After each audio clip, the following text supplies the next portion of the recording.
आज है 14 सितंबर 2025 दिन रविवार। चलिए देखते हैं मध्य प्रदेश की 25 फटाफट बड़ी खबरों को। सबसे पहले न्यूज को कहां से देख रहे हैं हमको कमेंट में बताना बिल्कुल ना भूलें। साथ ही साथ हमारे यूट्यूब चैनल को सब्सक्राइब करें एंड बेल आइकन को ऑल प्रेस करना बिल्कुल ना भूलें। युवाओं के लिए सुनहरा मौका, 7,500 पदों पर होगी पुलिस भर्ती। मध्य प्रदेश में पुलिस भर्ती की तैयारी कर रहे युवाओं के लिए बड़ी खुशखबरी है। मध्य प्रदेश कर्मचारी चयन मंडल ने 2025 की पुलिस भर्ती परीक्षा की आधिकारिक घोषणा कर दी। विज्ञापन के अनुसार कुल 7500 पुलिस कांस्टेबल के पदों पर भर्ती की जाएगी। ये अवसर उन अभ्यर्थियों के लिए खास है जो लंबे समय से पुलिस सेवा में शामिल होकर प्रदेश और देश की सुरक्षा में योगदान देने का सपना देख रहे हैं। ऑनलाइन आवेदन प्रक्रिया 15 सितंबर से शुरू होकर 29 सितंबर तक चलेगी। सुप्रीम कोर्ट पे साफ होगा ओबीसी आरक्षण का रास्ता, सरकार और याचिकाकर्ताओं में बनी सहमति। मध्य प्रदेश में ओबीसी आरक्षण को लेकर बड़ा सहमति सूत्र निकल कर आया है। प्रदेश सरकार और याचिकाकर्ताओं के बीच आम सहमति बनी कि ओबीसी वर्ग को 27% आरक्षण दिया जाएगा। शनिवार को भोपाल में एडवोकेट जनरल प्रशांत सिंह की मौजूदगी में याचिकाकर्ताओं और वकीलों के साथ बैठक हुई। इस दौरान उन्होंने मुख्यमंत्री मोहन यादव का संदेश रखते हुए कहा कि सरकार और मुख्यमंत्री दोनों चाहते हैं कि ओबीसी वर्ग को पूरा 27% आरक्षण मिले और यही पक्ष सुप्रीम कोर्ट में मजबूती से रखा जाएगा। एमपी हाईकोर्ट का बड़ा फैसला, सभी क्रिमिनल कोर्ट की लाइव स्ट्रीमिंग पर रोक।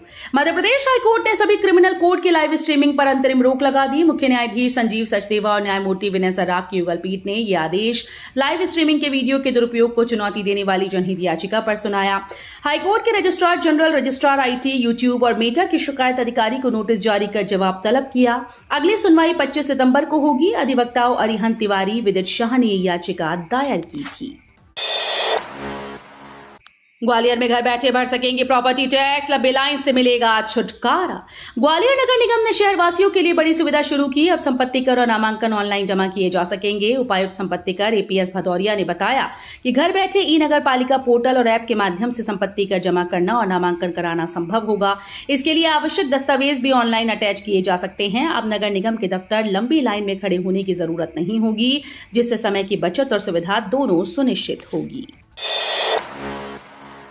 एमपी के 18 जिलों के किसानों के लिए 2050 करोड़ का प्रोजेक्ट। मध्य प्रदेश के 18 जिलों के किसानों की किस्मत बदलने वाला प्रोजेक्ट जल्द ही शुरू होने जा रहा है। इन जिलों के कपास उत्पादक किसानों को वैश्विक बाजार से जोड़ा जाएगा।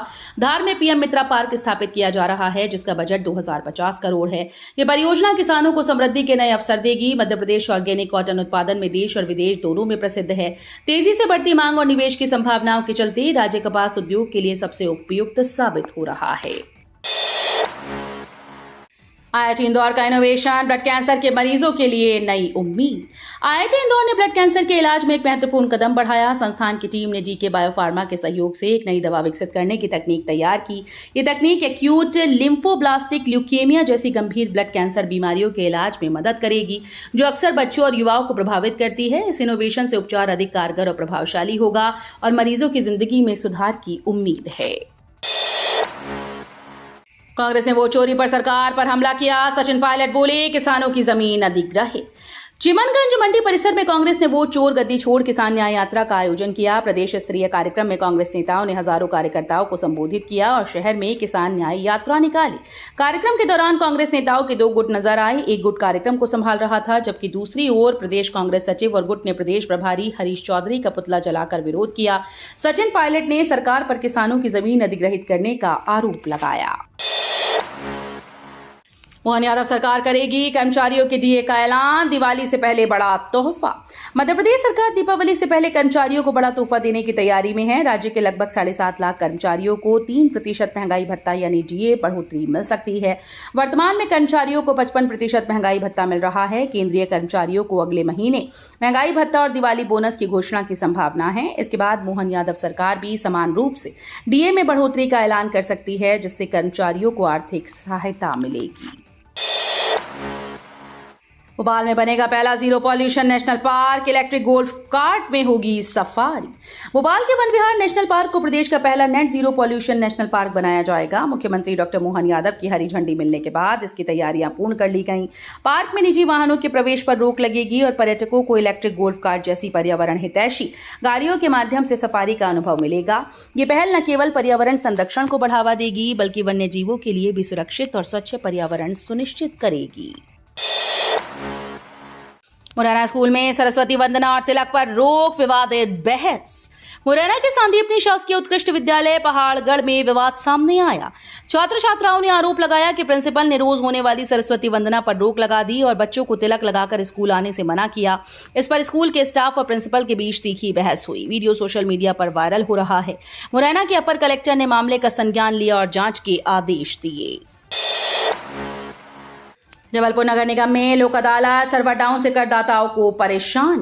राष्ट्रीय लोक अदालत के तहत शनिवार को जबलपुर नगर निगम मुख्यालय और सभी 16 जोन कार्यालयों में लोक अदालत का आयोजन हुआ। इसमें संपत्ति कर और जलकर जमा करने पर निर्धारित छूट देने का प्रावधान रखा गया था। छूट का लाभ उठाने के लिए बड़ी संख्या में करदाता पहुंचे, लेकिन ई नगर पालिका का सर्वर डाउन होने से कर वसूली प्रभावित हो गई। राजस्व अधिकारी कमल आनंद ने बताया कि सॉफ्टवेयर अपडेट के कारण करीब 1 घंटे से सर्वर बंद है, जिससे करदाता लाइन में खड़े परेशान होते रहे।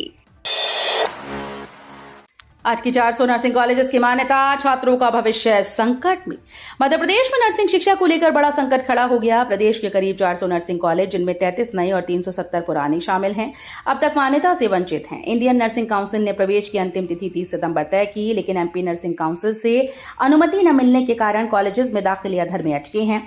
मान्यता न मिलने से हजारों छात्रों और अभिभावकों की चिंता बढ़ गई, क्योंकि बिना मान्यता प्रवेश होने पर डिग्री और नौकरी दोनों पर संकट मंडरा सकता है। महाकाल के बाद काल भैरव मंदिर का होगा कायाकल्प, 163 करोड़ की योजना तैयार। उज्जैन में महाकाल मंदिर के बाद अब काल भैरव मंदिर का कायाकल्प होने जा रहा है। मंदिर परिसर के विकास के लिए 163 करोड़ रुपए की विस्तृत परियोजना रिपोर्ट तैयार कर ली गई, जिसे मंजूरी का इंतजार है। प्रस्तावित कार्यों में hold up area, multi level parking, श्रद्धालुओं के ठहरने की व्यवस्था, फैसिलिटी सेंटर और पाक मूर्तियां शामिल हैं। महाकाल मंदिर की तरह काल भैरव मंदिर में भी बड़ी संख्या में श्रद्धालु दर्शन के लिए आते हैं। योजना पूरी होने पर श्रद्धालुओं को बेहतर सुविधाएं मिलेंगी। सीहोर की पंचायतों का बड़ा फैसला, गांव होंगे नशा मुक्त। मध्य प्रदेश के सीहोर जिले की आष्टा तहसील के बेदाखेड़ी, सियाखेड़ी, जफराबाद और मोलूखेड़ी गांवों ने नशा मुक्ति की दिशा में ऐतिहासिक कदम उठाया है। ग्रामीणों ने सार्वजनिक बैठक कर संकल्प लिया कि अब गांव में न शराब की बिक्री होगी, न डीजे बजेंगे। इस फैसले का उद्देश्य सामाजिक शांति कायम रखना, आर्थिक स्थिति सुधारना, बीमारियों से बचाव करना है। ग्रामीणों के इस निर्णय से सबसे ज्यादा खुशी महिलाओं को हुई, जो वर्षों से शराब से जुड़े विवाद और संकट झेल रही थी। पूर्व मंत्री प्रदीप जैन समेत 13 कांग्रेसियों को 2 साल की सजा। पूर्व केंद्रीय मंत्री प्रदीप जैन, आदित्य और 13 अन्य कांग्रेसियों को झांसी की अदालत ने 2 साल की जेल की सजा सुनाई है। ये फैसला 12 साल पुराने विरोध प्रदर्शन मामले में सामने आया। 11 जून 2013 को प्रदीप जैन और उनके समर्थकों ने हाईवे पर जाम लगाया था, जिससे यात्रियों को भारी परेशानी हुई थी। अदालत ने दोषियों पर जुर्माना भी लगाया। झांसी की अदालत ने सभी को दोषी ठहराते हुए 2 साल की सजा और जुर्माना देने का आदेश जारी किया। बांगरोद के गराड़ू की प्री बुकिंग शुरू, सर्दियों के स्नैक्स के शौकीनों में उत्साह। रतलाम के बांगरोद में उगाई जाने वाली गराड़ू की प्री बुकिंग शुरू हो गई है। सर्दियों में लोकप्रिय कंदमूल की खेती केवल बांगरोद और खेतलपुर क्षेत्रों में होती है। स्वाद के शौकीन सीधे किसानों से संपर्क कर गराड़ू की अग्रिम बुकिंग करवा रहे हैं। ये विशेष कंदमूल सर्दियों के स्नैक्स में अहम भूमिका निभाता है और इसकी मांग हर साल तेजी से बढ़ती है। स्थानीय किसानों के लिए ये मौसमी फल आर्थिक रूप से महत्वपूर्ण साबित हो रहा है। मध्य प्रदेश में 50.9% महिलाएं पुरुष अविवाहित, रिपोर्ट में चौंकाने वाले आंकड़े। मध्य प्रदेश में अविवाहित रहने वाले युवाओं का आंकड़ा चौंकाने वाला है। सैंपल रजिस्ट्रेशन सिस्टम 2023 के अनुसार प्रदेश में 50.9% महिलाएं और पुरुष विवाह नहीं कर चुके हैं। इसमें पुरुषों का प्रतिशत 54.7, जबकि महिलाओं का 46.8 है।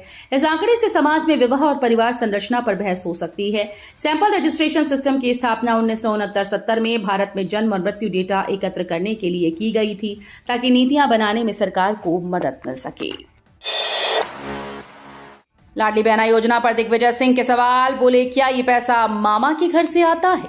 मध्य प्रदेश सरकार की लाडली बहना योजना को लेकर पूर्व मुख्यमंत्री दिग्विजय सिंह ने सवाल उठाए। उन्होंने शनिवार को सोशल मीडिया प्लेटफॉर्म एक्स पर लिखा कि 1250 रुपए की राशि से महिलाएं अपने परिजनों का इलाज प्राइवेट हॉस्पिटल्स में नहीं करवा सकती, न बच्चों को अच्छे प्राइवेट स्कूल्स में पढ़ा सकती हैं और न ही बिजली के बिल चुका सकती हैं। उन्होंने कटाक्ष करते हुए लिखा कि क्या ये पैसा मामा के घर से आता है? दिग्विजय ने कहा कि केवल 1250 रुपए देकर शोर मचाना कई गंभीर सवाल खड़े करता है। नवजात को गोद में लेकर दिया इंटरव्यू, मेहर की वर्षा पटेल बनेंगी डीएसपी। मध्य प्रदेश के सतना जिले के मेहर की बेटी वर्षा पटेल ने अपने जज्बे और हौसले से मिसाल कायम की। भरेवा गांव की वर्षा ने गर्भावस्था और प्रसव जैसी कठिन परिस्थितियों के बावजूद MPPSC परीक्षा में महिला वर्ग में प्रथम स्थान हासिल कर उप पुलिस अधीक्षक का पद प्राप्त किया। खास बात यह रही कि उन्होंने इंटरव्यू तक नवजात शिशु को गोद में लेकर दिया। दमोह में पली बड़ी वर्षा ने कमला नेहरू गर्ल्स कॉलेज से बायोलॉजी में स्नातक कर लोक सेवा आयोग की तैयारी की थी। इंदौर में 15,000 हितग्राहियों की टेंशन दूर, जल्द राशन के लिए मिलेगी पात्रता पर्ची।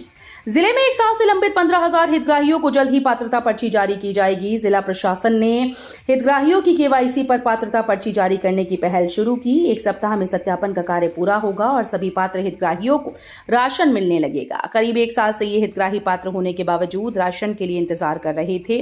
मुख्यालय से निर्देश मिलने के बाद अब इनका नाम खाद्यान्न के लिए जोड़ा जा रहा है। संजय गांधी अस्पताल में मरीजों को नहीं लगेगी गर्मी, राजेंद्र शुक्ला ने बताया रीवा कैसे बनेगा मेडिकल हब। विंध्य के सबसे बड़े अस्पताल संजय गांधी हॉस्पिटल को एक और सौगात मिली। मध्य प्रदेश के उप मुख्यमंत्री राजेंद्र शुक्ला ने अस्पताल के मेडिसिन विभाग के 2 वार्ड में 20 लाख रुपए की लागत से डक्ट कूलिंग सिस्टम का लोकार्पण किया। इसका फायदा यहां के मरीजों को मिलेगा। इस सुविधा के शुरू होने से मरीजों को वार्ड में होने वाली गर्मी से राहत मिलेगी। राजेंद्र शुक्ला ने चेन्नई के डॉक्टर्स का उदाहरण देकर सभी डॉक्टर्स को मरीजों के साथ अच्छे से पेश आने की अपील की। इंदौर में लव जिहाद की फंडिंग करने वाले अनवर कादरी के मकानों की जांच निगम ने दबाई। हिंदू युवतियों का शोषण करने वाले मुस्लिम युवकों को फंडिंग करने वाले अनवर कादरी उर्फ अनवर डकैत की फाइल नगर निगम ने दबा दी। पुलिस ने मकान और अवैध निर्माण की जांच के लिए दोबारा चिट्ठी भेजी है। अनवर कादरी की पुलिस ने 2 संपत्ति की जानकारी भी जुटा ली थी। एक मकान भिस्ती मोहल्ला और एक सदर बाजार में है। जॉली LLB 3 की रिलीज में फंसा पेच, अक्षय कुमार सहित कई लोगों को मध्य प्रदेश हाईकोर्ट का नोटिस। मशहूर फिल्म अभिनेता अक्षय कुमार और अरशद वारसी की 19 सितंबर को रिलीज होने वाली मूवी जॉली LLB 3 के कुछ अंशों को लेकर मध्य प्रदेश हाईकोर्ट में जनहित याचिका दायर की गई। फिल्म में गाना भाई वकील है को चुनौती देते हुए याचिका लगाई गई। हाईकोर्ट के चीफ जस्टिस संजीव सचदेवा और जस्टिस विनय सराफ की युगल पीठ ने याचिका की सुनवाई करते हुए फिल्म अभिनेता अक्षय कुमार व अरशद वारसी, निर्माता आलोक जैन, अजित अंधारे व निर्देशक सुभाष कपूर सहित अन्य को नोटिस जारी कर जवाब मांगा। फिल्म की रिलीज डेट 19 सितंबर है। याचिका पर अगली सुनवाई 17 सितंबर को निर्धारित की गई।